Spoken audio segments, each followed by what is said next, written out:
តារាម្ដាលប្រុសស្រីជាច្រើនរូបរួមទាំងវត្តមានរបស់កញ្ញាចក្រវាលកម្ពុជាឆ្នាំ2024អ្នកនាងប្រាសាទដាវីនបានលេចមុខបង្អួតសម្រស់គ្នាយ៉ាងភ្ញាក់ផ្អើលក្នុងកម្មវិធីដើរបង្ហាញម៉ូដដ៏ធំមួយនៅថ្ងៃសម្ពោធ KBT Central របស់អ្នកជំនួញស្រីល្បីឈ្មោះអឹងសុគឹមកាលពីល្ងាចថ្ងៃទី29ខែមីនាឆ្នាំ2025ក្រៅពីវត្តមាន Miss Universe Cambodia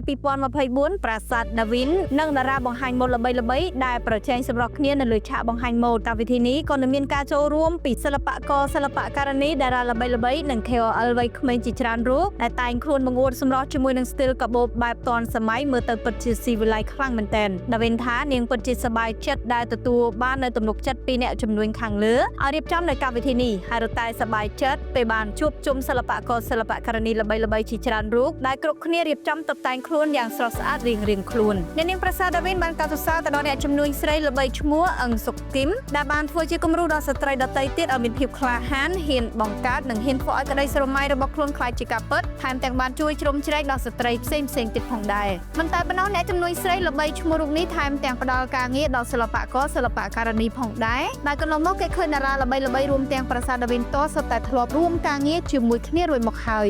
បងស្រីនៅក្នុងការ live មុននឹងប្រើកាបូបគាត់ហើយចាប់អារម្មណ៍ថាគាត់លក់ដូរមានគុណធម៌មែនតើហើយមើលចិត្តតែមើលមិនមែនតែ2ដងទេមើល10ដងជាងហើយបានចាប់ផ្ដើមជាកាបូបគាត់ហើយក៏ឃើញបងស្រីស្គាល់នេះក៏ធ្វើការជាមួយគ្នារហូតដល់ថ្ងៃនេះគឺ support ហាងទាំងមូលហើយអរគុណបងមែនតើដែលទុកចិត្តខ្ញុំឲ្យខ្ញុំចូលរួមក្នុងកម្មវិធីនេះចាខ្ញុំជាកូនខ្មែរមួយរូបមានអារម្មណ៍ថាចង់ឲ្យប្រទេសកម្ពុជាយើងឲ្យស្ត្រីផ្សេងៗទៀតកុំរៀថយនឹងដើរទៅមុខដើម្បីទៅរកគោលដៅដែលខ្លួនឯងចង់ទៅគឺគ្មានអីមកខានយើងទេគឺក្រៅពីខ្លួនឯងត្រូវតែទៅមុខចាប់ក្តីសុបាយមួយនឹងតបចាក្នុងនាមជាសិល្បករនីម្នាក់អ្នកនាងប្រាសាទដាវីនសង្ឃឹមថាសិល្បករសិល្បករនីយើងនឹងទទួលធ្វើការងារប្រកបដោយគុណតម្លៃនិងសេចក្តីថ្លៃថ្នូរក្រោយចប់កម្មវិធី Miss Universe Cambodia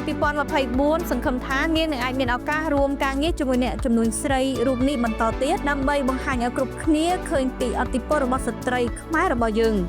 ពេលយើងផ្សព្វផ្សាយអីមួយបងយើងត្រូវមានគុណធម៌ក្នុងខ្លួនដូចខ្ញុំមកផ្សព្វផ្សាយកាបូបអញ្ចឹងដោយសារតែមានទំនុកចិត្តក៏ដូចជាគុណធម៌នៃការផ្សព្វផ្សាយមិនចេះតែមកអញ្ចឹងបងប្អូនក៏ត្រូវរៀនតាមនឹងដែរយើងមិនចេះតែទទួលលុយថវិកាហើយផ្សាយអីដែលយើងត្រូវតែផ្សាយទេអញ្ចឹងមុននឹងផ្សាយអីមួយត្រូវដឹងថាប្រវត្តិសាស្ត្រហ្នឹងវាមកពីណាផលិតផលហ្នឹងមកពីណាទីផ្សារវាមិនអីវាមិនអញ្ចឹងអាហ្នឹងខ្ញុំចង់តាមផ្ញើមួយទៅបងប្អូនហើយក៏មួយទៀតគឺស្គាល់ខ្លួនឯងឲ្យបានច្បាស់ចាហើយមួយទៀតគឺមានភាពជឿជាក់បងជឿជាក់លើខ្លួនឯងដូចថាយើងអត់ខ្វះកន្លែងណាល្អកន្លែងណាត្រូវដឹងមិនមែនថាអ្នកទាំងអស់គ្នាកាត់មក perfect ទេយើងក៏មានចន្លោះខ្វះខាតប៉ុន្តែយើងមានមធ្យោបាយនៅការប៉ះទៅរបស់វា